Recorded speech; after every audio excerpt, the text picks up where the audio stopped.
si Jake Gagain na isang kilalang media personality ay nagbahagi ng kanyang XRP price target para sa taong 2025 or ngayong taong ito, kung saan si Bitcoin ay tataas ng 24% at si Ethereum naman ay tataas ng 28%. Ito ay bahagi ng mas malawak na pananaw sa kung paano po uugali ang crypto market sa mga darating na buwan at taon. Kaya yan po ang siyang ating pag-uusapan sa video na ito. Pero bago po tayo magpatuloy, ay pakibasa na lamang po muna ang disclaimer dito po sa ibaba ng ating screen. At ayan, simulan po natin sa ating unang katanungan kung ano po ba ang kasalukuyang kalagayan ng crypto market ngayon.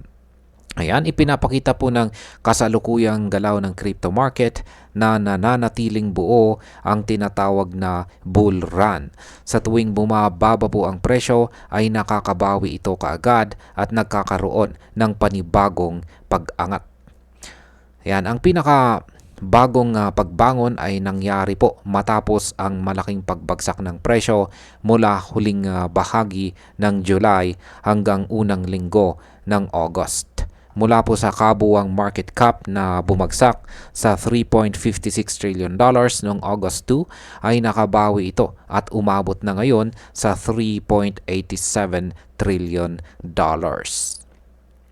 Ngayon ay ano po ba ang ibig sabihin ng pagbaba ng Bitcoin dominance?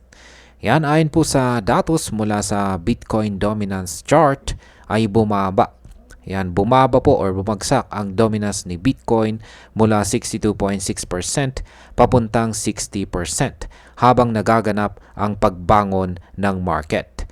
Ibig sabihin ay mas malaki ang naging ambag ng mga altcoins gaya ni Ethereum sa pag-angat na ito. Maaari rin itong magbukas ng pinto para sa inaabangan na altcoin season. Ayan.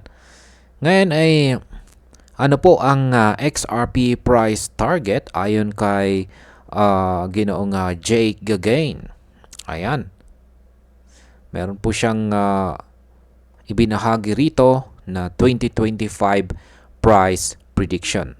Ayan, para kay Bitcoin, Ethereum, XRP, BNB, Solana, ADA at saka kay Sui. Ayan. Mas maaga ngayong taon ay sinabi po ng analyst na si Dark Defender na posibleng umakyat daw si XRP sa presyo na halos kapareho ng target ni Jake Gagain para sa taong ito or taong 2025. Ayan, sapagkat ayon po kay Dark Defender, ayan, ay sumusunod si XRP sa isang 5-wave Elliott wave structure at ang ikalimang wave or fifth wave ay posibleng magdala sa presyo nito sa mga presyong $8. Ayan. Ngayon ay bakit hindi pa ito ang pinaka-peak na presyo ng XRP? Marami pong eksperto ang naniniwala na maabot na XRP ang presyong $7 hanggang $8 ngayong taon, ngunit naninindigan din sila na hindi pa ito ang pinakamataas na presyo na mararating nito.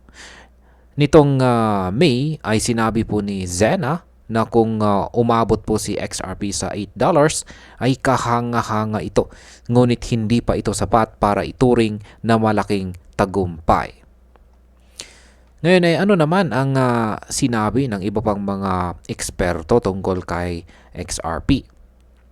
Nitong nakaraang buwan naman ay ibinahagi ni Aaron Arnold na co-host po ng Altcoin Daily na ang kanyang XRP price target naman para ngayong taong 2025 ay nasa $10. Ayon po kay Arnold ay makatotohanan ang target na ito para sa altcoin. Ngayon ay balikan po natin si Ginoong Jake Gagain. Ano nga ba ang target ni Ginoong Jake para sa iba pang mga crypto? Ayan, balikan po natin yung kanyang ibinahaging chart dito. Ayan, yung kanyang target kay XRP ay $7.75. Bukod po kay XRP ay nagbigay rin si Jake Gagain ng price targets para kay Bitcoin at iba pang mga altcoins dito. Ayan, nakikita naman po natin dito. Partikular po niyang sinabi na posibleng umabot si Bitcoin sa $145,000 pagsapit ng taong 2025. Yan, ito ay katumbas po ng 24% na pagtaas mula sa kasalukuyang presyo ni Bitcoin na nasa $116,887 at tugma rin ito sa prediction ni Stock Money Lizard. Ayan. Ang ano naman yung kanyang forecast sa iba pang mga altcoins. Ayan, para kay Ethereum ay inaasahan po ni Gagain na tataas ito ng $5,350 na katumbas po ng halos 28% na pagtaas mula sa kanyang presyo ngayon na nasa $4,192. Aasahan din niyang tataas si BNB ng 54% papunta sa presyong $1,250 at si Solana ng 134% papuntang $425.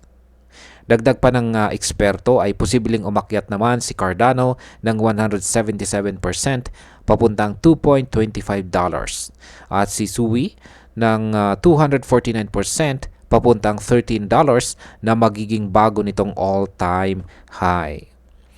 At ayan, bilang panghuli, batay po sa lahat ng analysis na ito ay makikita natin na positibo ang pananaw ng maraming mga eksperto para sa taong ito or ngayong taong 2025. Kung tama po ang kanilang mga prediction ay makakakita tayo ng malaking pag-angat hindi lamang kay XRP kundi sa buong crypto market. Gayunpaman ay mahalaga pa rin na maging maingat at wag po tayong umasa lamang sa iisang forecast. Ang market po kasi ay pabago-bago at mabilis magbago ang mga kondisyon. At ayan, hanggang dito na lamang po tayo sa video na ito mga ka-crypto. Marami pong salamat sa panonood. Ingat po tayo lagi at God bless po sa ating lahat.